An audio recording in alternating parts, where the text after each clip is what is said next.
2 साल से हिमालय के पर्वतों के बीच ड्यूटी करके विजय को आखिरकार छुट्टी मिल ही जाती है। कितने दिनों से माँ के खत उसे अपने पास बुलाते, लेकिन किसी न किसी वजह से उसकी छुट्टी कैंसिल हो जाती। पूरा परिवार अब विजय का इंतज़ार कर रहा है। भाई क्यों ना करे, विजय अब बड़ा हो गया है, उसकी शादी की जो उम्र है। शर्मा जी की लड़की सुनीता या मिश्रा जी की लड़की अक्षिता, उसके पास ऑप्शंस की कोई कमी थोड़ी है। लेकिन अभी विजय इन सब बातों के बारे में नहीं सोच रहा। इस वक्त तो वो सिर्फ अपनी सीट ढूंढ रहा है, क्योंकि ट्रेन बस छूटने ही वाली है। लेकिन विजय को भी क्या पता था कि ये सफर उसकी जिंदगी ही बदल देगा।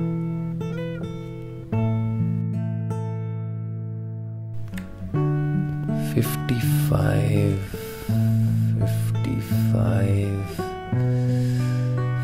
फाइव कहाँ है यार? 55 ये रही सीट।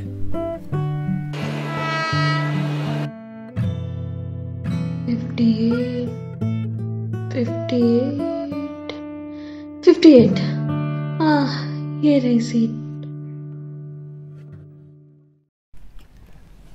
विजय अखबार खोलकर पढ़ ही रहा था कि उसकी नज़र अलका पर पड़ती है, जिसके हाथ में एक बैग है।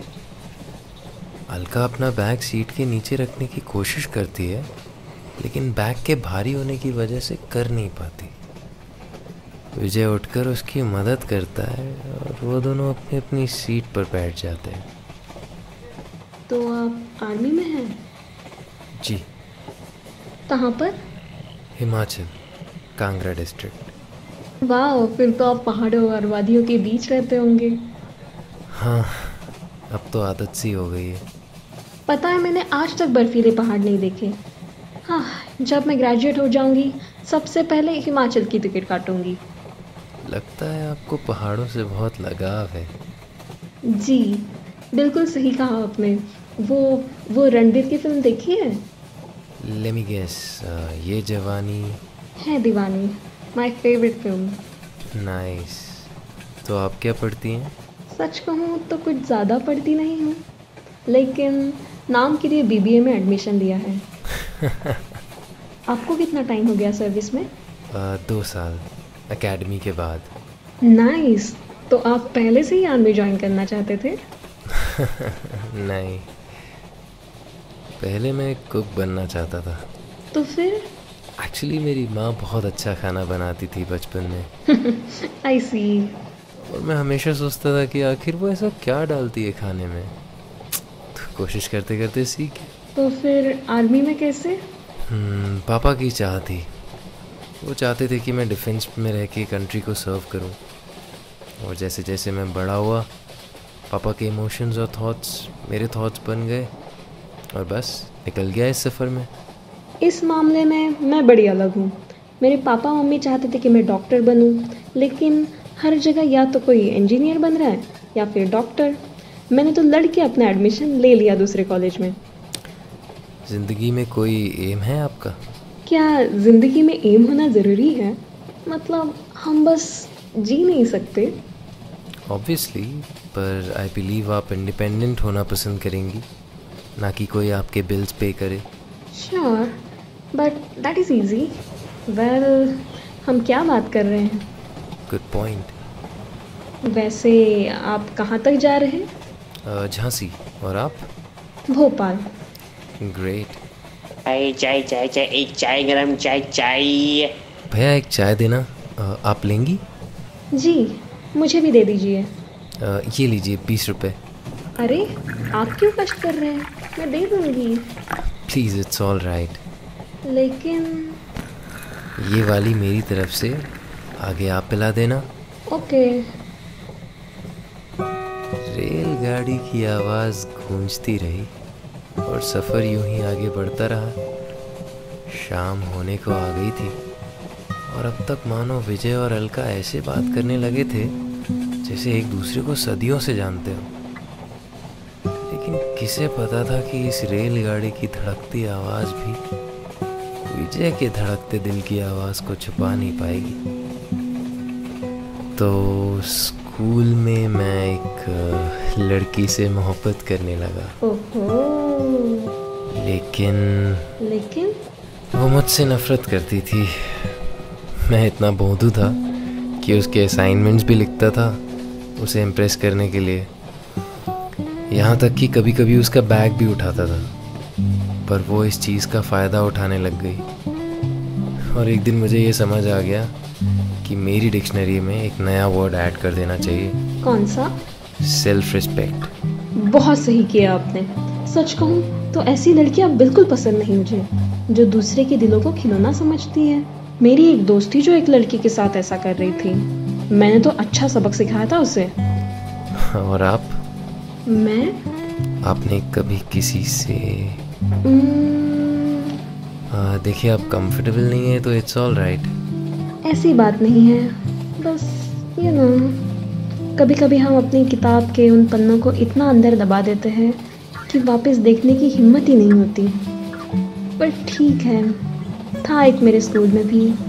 बहुत प्यार करते थे हम एक दूसरे से, और ऐसा मुझे लगता था। लेकिन इंसान कब और कैसे बदल जाता है ये कोई बता तो नहीं सकता। दिल का अच्छा था वो, पर बस धीरे धीरे वो बहक गया और उसने मुझे धोखा दे दिया। इसमें उसकी कोई गलती नहीं। दुख तो हुआ था, पर अब वो मेरे दिमाग में सिर्फ एक निशान की तरह है, जहां अब दर्द नहीं होता। खैर, बीती बातों का क्या है। Hey Alka, sorry. It's all right, Vijay, and I'm sorry too. Well, looks like हम दोनों की ज़िंदगी में किसी न किसी ने हमारा दिल तोड़ा है। वो तो है, लेकिन आप तो सीधा फौज में भर्ती हो गए। और आप आज़ाद हो गई। अभी कहाँ हुई हूँ? क्यों? पता नहीं, कभी कभी समझ नहीं आता क्या करूँ। घर वाले तो कहते हैं जैसे ही कॉलेज ख़त्म होगा मेरी शादी करा देंगे, इसीलिए मैं जानबूझकर 1 साल फेल भी हो गई थी। ये मेरा फाइनल ईयर है, कुछ ही महीनों में रिजल्ट आएगा, फिर क्या होगा ज़िंदगी का क्या पता। देखिए, मैं आपको उतना जानता तो नहीं, पर एक फ़ौजी होने के नाते ज़िंदगी ने बहुत कुछ सिखाया है। और उसमें सबसे बड़ी बात ये कि अपनी फ्रीडम को प्रोटेक्ट करना हमारी ड्यूटी ही नहीं, हमारा धर्म है। और मुझे पूरा भरोसा है कि आप अपने लिए लड़ेंगे और कोई ना कोई सल्यूशन निकल ही जाएगा। थैंक्स विजय, पर मेरी एक रिक्वेस्ट है। जी कहिए। क्या आप मुझे तुम कहकर बुला सकते हैं? आप बड़ा फॉर्मल सा लगता है। तो मेरी भी एक रिक्वेस्ट है। ठीक है, मंजूर है। सुन तो लीजिए पहले। तूने कहा मैंने सुन लिया। Oh, Prateek Kuhad, he is my favourite. Mine too. Cold mess, सांसें, दिल बेपरवाह, 100 वर्ड्स, माय फेवरेट।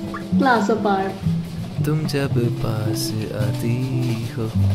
कितने वादे कितनी बातें बाकी हैं, कितने हैं दिन और कितनी रातें बाकी हैं। इन परछाइयों से बदल भी जाऊं तो मैं बेफिक्र हूँ, मदहोश हो भी जाऊँ तो। तुम जब पास आती हो, पलकों से मुस्कुराती हो, हवाएं भी गुनगुनाती हैं। तुम जब पास आती हो। धीरे धीरे जैसे ट्रेन के पहिए रफ्तार पकड़ रहे थे, वैसे वैसे विजय की मंजिल करीब आ रही थी। कुछ चंद समय में उसका स्टेशन आने वाला था, लेकिन मानो दिल में अचानक से अनगिनत ख्वाब उमड़ पड़े थे। लाखों बातें थी जो वो कहना चाहता था। विजय उसकी आंखों को देखता रहा जब वो शांत खिड़की से बाहर देख रही थी।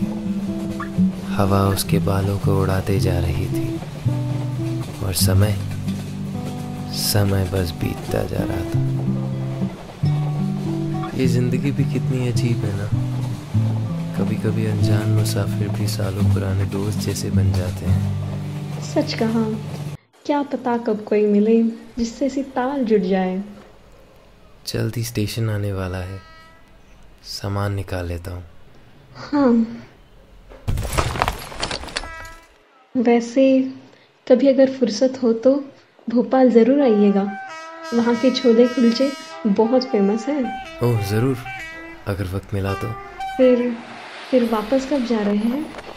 मैं एक्चुअली बस 1-2 हफ्ते के लिए आया था घर वाले भी ना बोलते रहते हैं कितना टाइम से आया नहीं, तो बस सोचा इस बार छुट्टी मिली है तो कुछ दिन रुकूंगा।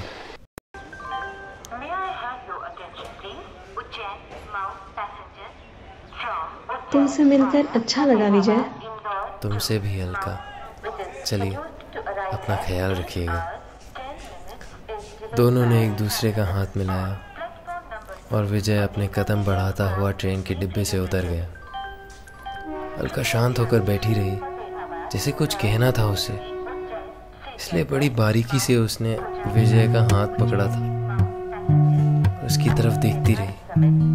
शायद जो वो अपने मुंह से ना बयां कर सकी, वो उसकी आंखें बयां कर रही थी, इस आस में कि विजय समझ जाए।